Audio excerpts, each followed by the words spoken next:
მოგესალმებით ეთერშია დასოტევე საინფორმაციო გამოშვება დღის მთავარ სიახლეებს მარია მელიავა გაგაცნობთ.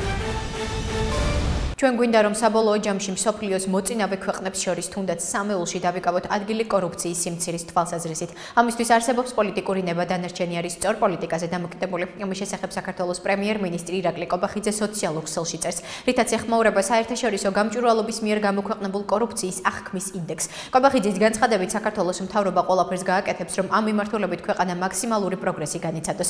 ეს შედეგი მიუთითებს იმაზე, რომ საქართველოში წვრილმანი მეკრთამეობა საყოველთაოდ გავრცელებული არ არის, თუმცა არც რაიმე კონკრეტული რეფორმები განხორციელებულა, რაც დაბალ დონეზე კორუფციასთან ბრძოლის კუთხით წინ გადადგმულ ნაბიჯად ჩაითვლებოდა. ამას საქართველოს დაბალ დონეზე კორუფციის აღმოფხვრის კუთხით აღმოსავლეთ ევროპისა და შუა აზიის რეგიონში კვლავაც წამყვან პოზიციებზე, რაც წლების წინ კორუფციასთან ბრძოლისა და საჯარო სერვისებზე ხელმისაწვდომობის მიზნით ჩატარებული რეფორმების ეფექტურობაზე მიუთითებს. ნათქვამია ინფორმაციაში.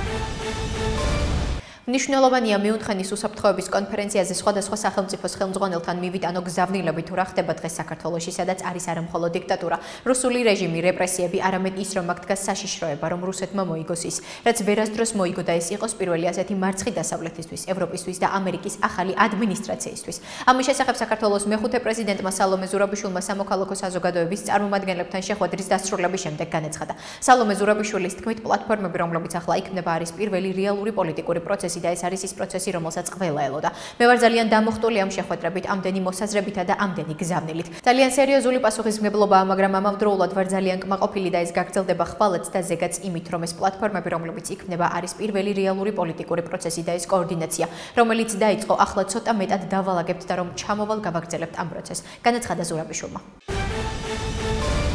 იუსტიციის მინისტრის მოადგილე ერეკლე ღვინიანიძემ თანამდებობა დატოვა. ამის შესახებ ინფორმაცია ინტერპრეს ნიუს იუსტიციის სამინისტროში დაუდასტურეს. მათივე ცნობით ერეკლე ღვინიანიძეს თანამდებობის დატოვების შესახებ განცხადება 10 თებერვალს დაუკმაყოფილდა. უწყებაში მინისტრის მოადგილის მიერ თანამდებობის დატოვების მიზეზებზე არ საუბრობენ. ამასთან ღვინიანიძე მინისტრის მოადგილის თანამდებობის გარდა იუსტიციის სახლის კურატორიც იყო. საქართველოს პრემიერ-მინისტრი ირაკლი კობახიძე ქუვეითის სახელმწიფოს პრემიერ-მინისტრს შეხვდა. ამის შესახებ ინფორმაციას მთავრობის ადმინისტრაცია ავრცელებს. მათივე ცნობით საუბარი შეეხო საქართველოსა და ქუვეითის სახელმწიფოს შორის როგორც ორმხრივ, ისე მრავალმხრივ ფორმატებში არსებულ მჭიდრო თანამშრომლობას. ირაკლი კობახიძემ ქუვეითის სახელმწიფოს პრემიერ-მინისტრს საქართველოს ტერიტორიული მთლიანობისა და სუვერენიტეტის მხარდაჭერისთვის მადლობა გადაუხადა. შეხვედრისას ყურადღება დაეთმო ორი ქვეყნის სავაჭრო ეკონომიკური ურთიერთობების დინამიკას და მისი შემდგომი განვითარების პერსპექტივებს. ეფექტური მმართველობისა და წინდახედული პოლიტიკის შედეგად საქართველოს 2021-2023 წლებში მნიშვნელოვან 9.7% ეკონომიკურ ზრდას მიაღწია საშუალოდ. ამის შესახებ საქართველოს პრემიერ-მინისტრმა ირაკლი კობახიძემ მსოფლიო მთავრობათა სამიძე სიტყვით გამოსვლისას განაცხადა. როგორც კობახიძემ აღნიშნა, წინასწარი შეფასებით 2024 წელს ეკონომიკურმა ზრდამ 9.5% შეადგინა. მისივე თქმით, საქართველოს ინარჩუნებს ინფლაციის ერთ-ერთ ყველაზე დაბალ დონეს უფრო ფართო რეგიონში, რაც კიდევ ერთხელ აჩვენებს მის ეკონომიკურ სტაბილურობას. დაბალი და სტაბილური ინფლაცია ძლიერ ეკონომიკურ ზრდასთან ერთად შესაძლოა განპირობებული იყოს პროდუქტიულობისა და პოტენციური მთლიანი შიდა პროდუქტის გაუმჯობესებით. განაცხადა ირაკლი კობახიძემ. ამასთან, როგორც მან აღნიშნა, საერთაშორისო დაკავშირებადობა და მარშრუტები იძლევა იმის შესაძლებლობას, რომ საქართველო გახდეს მთავარი კვანძი და ციფრული ჰაბი ევროპა-აზიის მიმართულებით. შეხვედრები, რაც დავიწყე, ერთი მხრივ მიმართულია, რომ მიუნხენში ჩემთან ერთად წამოვიდეს საზოგადოება და მისი პრობლემები, მეორე მხრივ კი ჩემი სურვილია პრეზიდენტის ადმინისტრაციის ირგვლივ სხვადასხვა სეგმენტის პლატფორმები შედგეს. ამის შესახებ საქართველოს მეხუთე პრეზიდენტმა სალომე ზურაბიშვილმა მედია მენეჯერებთან გამართული შეხვედრის შემდეგ ჟურნალისტებს განუცხადა. მისი თქმით, შეხვედრები რეგულარულად გაგრძელდება, დღეს დასახელებულ გზავნილებს კი მიუნხენში წაიღებს. როცა ვინმე ვიზა ლიბერალიზაციის საკითხზე შეკითხვას სვამს, ის პირდაპირ იერიშზე გადის საქართველოს მოსახლეობასთან და მის ინტერესებს ეწინააღმდეგება. ვიზა ლიბერალიზაცია არ ეკუთვნის არც რომელიმე მთავრობას და არც რომელიმე პოლიტიკოს, ეს საქართველოს მოსახლეობას ეკუთვნის. ასე პასუხობს ესტონეთის საგარეო საქმეთა მინისტრ მარგუს ცაჰკნას პარლამენტის ევროინტეგრაციის კომიტეტის თავმჯდომარე ლევან მახაშვილი. ის იმასაც ამბობს, რომ ქართულმა საზოგადოებამ ესტონეთის საგარეო საქმეთა მინისტრის პირადი პოლიტიკური პრეფერენციები უკვე იხილა. ეს ადამიანი პარლამენტის წინ იდგა და ფაქტობრივად თავისი პოლიტიკური მხარდაჭერით ძალადობრივ პროცესებს ახალისებდა. ამიტომ ჩვენ მის განცხადებას არასერიოზულად აღვიქვამთ. მისი არც ერთი განცხადება, რომელიც შეიძლება გულწრფელობით იყოს ნაკარნახევი, არასერიოზულია. ჩვენ ვიცით მისი შიდა მხარდაჭერა რა არის. საქართველოს მოსახლეობას ვითომ ქვეყნის მეგობრის სახელით რომ მიმართავს. ვურჩევს საკუთარ მოსახლეობაზე უფრო მეტად იზრუნოს. ნათქვამია გავრცელებულ ინფორმაციაში. პარტია გახარია საქართველოსთვის თავმჯდომარე გიორგი გახარია მიუნხენის უსაფრთხოების კონფერენციაში მონაწილეობის მისაღებად გერმანიაში გაემგზავრა. ინფორმაციას პარტიის პრესსამსახური ავრცელებს. მათივე ცნობით კონფერენციის ფარგლებში გიორგი გახარია მონაწილეობას მიიღებს სხვადასხვა პანელურ დისკუსიაში, სადაც ის საქართველოში მიმდინარე პოლიტიკურ კრიზისსა და რეგიონში არსებულ უსაფრთხოების გამოწვევებზე ისაუბრებს. ასევე გახარიას ექნება პირისპირ ორმხრივი შეხვედრები ამერიკის შეერთებული შტატების, დიდი ბრიტანეთის, ევროკავშირისა და ევროკავშირის წევრი სახელმწიფოების აღმასრულებელი და საკანონმდებლო ორგანოების ხელმძღვანელ პირებთან, ამერიკულ და ევროპულ წამყვან ანალიტიკურ ორგანიზაციებთან. თბილისის მერიის ტრანსპლანტაციის პროგრამის ფარგლებში ღვიძლისა და ძვლის ტვინის გადანერგვა, რა თქმა უნდა, მიმდინარე წელსაც დაფინანსდება. ამის შესახებ დედაქალაქის მერმა კახაკალაძე მუნიციპალიტეტის მთავრობის ხდომაზე განაცხადა. მერის თქმით, თბილისის მერია ბევრ მნიშვნელოვან პროგრამას ახორციელებს სოციალური და ჯანდაცვის მიმართულებით. აღნიშნული პროგრამები მნიშვნელოვანია იქიდან გამომდინარე, რომ ჯერ კიდევ არსებობენ ოჯახები და ადამიანები, რომელთაც სჭირდებათ ჩვენი მხრიდან თანადგომა და მხარდაჭერა. განაცხადა კახაკალაძემ.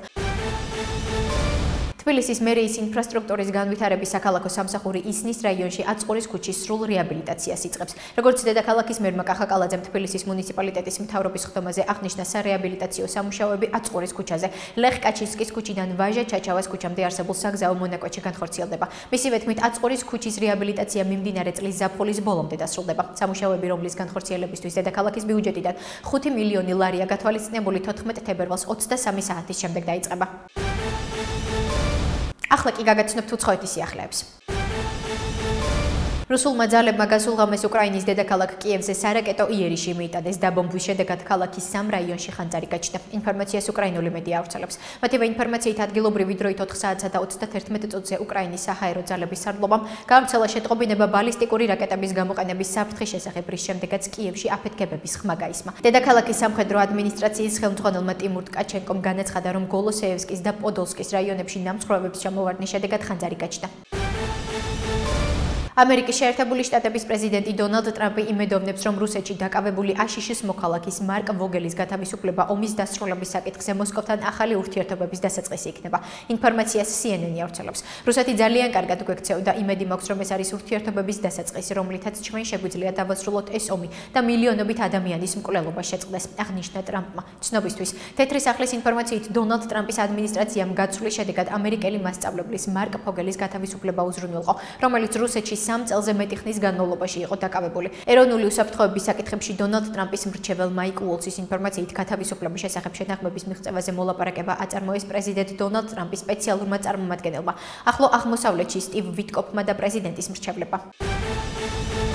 რუსები უკრაინას 11 თებერვლის საღამოდან ისკანდერ M ტიპის 7 ბალისტიკური რაკეტით და სხვადასხვა ტიპის 123 დრონით დაესხნენ თავს. უკრაინელებმა 6 რაკეტა და 71 დრონი გაანადგურეს. ამის შესახებ ინფორმაციას უკრაინული მედია ქვეყნის საჰაერო ძალებზე დაყრდნობით ავრცელებს. მათივე ინფორმაციით 40 დრონი ლოკაციურად დაიკარგა. ხარკოვის, სუმის, კიევის, ჩერკასის, ჩერნიკოვის, კიროვოგრადის, ჟიტომირის, ხერსონის და მიკოლაევის ოლქებში ისკანდერ M ტიპის 6 ბალისტიკური რაკეტის და შაჰედის და სხვა ტიპის 71 დრონის ჩამოგდება დაფიქსირდა.